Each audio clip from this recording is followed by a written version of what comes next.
Bismillah, salatu wassalamu rasulillah wa ala alihi wa sahbihi wa mawalah wa ba'du. Salam yang terbaik, salam para malaikat kepada para calon penghuni surga semuanya insyaallah ya. Assalamualaikum warahmatullahi wabarakatuh.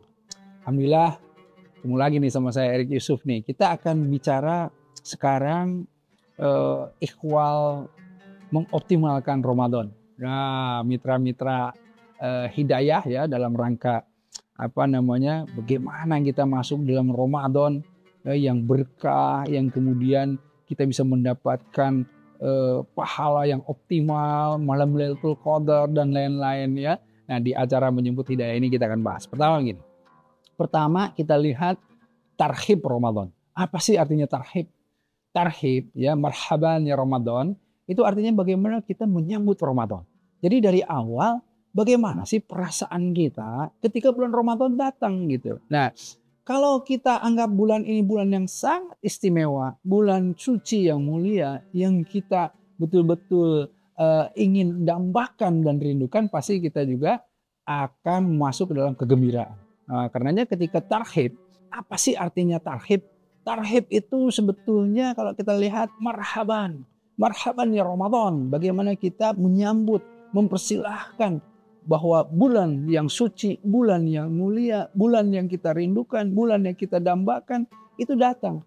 Karenanya kalau kita menampakkan kegembiraan karena kerinduan kita, itulah ya yang membuat dari awal saja sudah menentukan bagaimana hati kita. Nah, kata-kata tarhib secara lughah itu ada dua ya.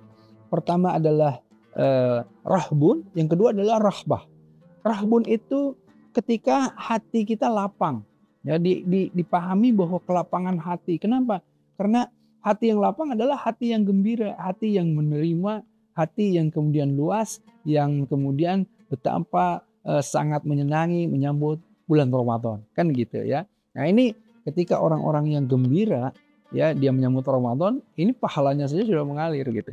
Ya. Nah, kemudian ada yang kata-katanya disebut dengan rahbah. Rahbah itu adalah kalau bisa diartikan seperti satu kendaraan yang sedang berjalan jauh ya, kemudian dia harus berhenti sejenak. Rahbah, harus berhenti sejenak agar supaya dia bisa melihat apa-apa yang kemudian harus diistirahatkan, apa-apa yang harus rusak dan kemudian diganti, apa-apa yang kemudian harus diperiksa dan lain-lain. Itu rahbah artinya ya, berhenti sejenak untuk melanjutkan kembali. Nah, ini kata-kata tarhib Ramadan ini membuat bagaimana kita menyambut Ramadan. Nah, karenanya menyambut Ramadan dengan hati yang lapang, hati yang gembira, ya kan banyak juga orang-orang yang aduh udah Ramadan lagi lah, ini begini, itu dia tidak gembira gitu. Nah, ini kita menyambut yang gembira, ya bulan Ramadan dan mengoptimalkan bulan Ramadan dari awal masuk. Bagaimana kita mempersiapkan? Karena kegembiraan itu pasti kita mempersiapkan dengan apa? Dengan mansom al Ramadana imanan wahtisaban ghufira lahu ma taqaddamat min dzambi.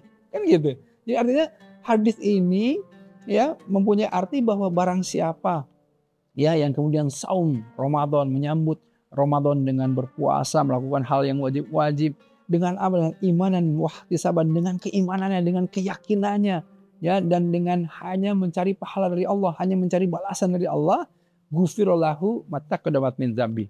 Dosa-dosanya itu yang akan dihapuskan yang telah lalu. Bayangin. Jadi karena bulan Ramadan ini bulan yang akan menghapus dosa-dosa kita, ya meningkatkan derajat kita, melipat gandakan pahala, tentu kita akan sangat gembira menyambut Ramadan. Karenanya optimalkan dengan apa? Ada sahabat bertanya bahwa apa sih yang Allah paling sukai di bulan Ramadan? Nah, kata Rasulullah SAW, al-hal wal murtahal. Apa itu kata sahabatnya? Nggak ngerti. Jadi kata Rasulullah, orang yang menghatamkan, menyelesaikan bacaan Al-Quran, dan setelah dia hatam selesai, dia mengulanginya lagi dari awal, terus mengulang-ulang Al-Quran. Dan ini salah satu yang kemudian membuat Allah gembira, Allah senang. Orang yang mempelajari Al-Quran bukan hanya membacanya, tapi memahaminya, ya kemudian mengimplementasikan Al-Quran. Nah, karenanya ketika orang ini mengimplementasikan Al-Quran, otomatis yang wajib-wajib semua dilakukan, yang sunnah-sunnah semua dilakukan, kebaikan-kebaikan semua dilakukan, apapun itu dari yang paling kecil, kebaikan sosial, kebaikan terhadap keluarga, kebaikan terhadap kawan-kawan, semuanya kemudian dilakukan. Dan insya Allah ya, kalau ini semua dilakukan bukan hanya hablum Allah tadi, tapi hablum nas, insya Allah bukan hanya ghufirullahu, bukan hanya diampuni dosa-dosanya, tetapi kita diberikan derajat, ditingkatkan di derajat yang paling tinggi, yang insya Allah di derajat yang Allah ridho karenanya. Masuklah ke dalam orang-orang yang Allah ridho terhadap apa-apa yang dilakukannya di bulan Ramadan. Tidak ada yang lebih baik dari yang berbicara ataupun yang mendengarkan, karena yang lebih baik di sisi Allah adalah yang mengamalkannya. Saya Erik Yusuf, billahi taufiq wal hidayah. Assalamualaikum warahmatullahi wabarakatuh.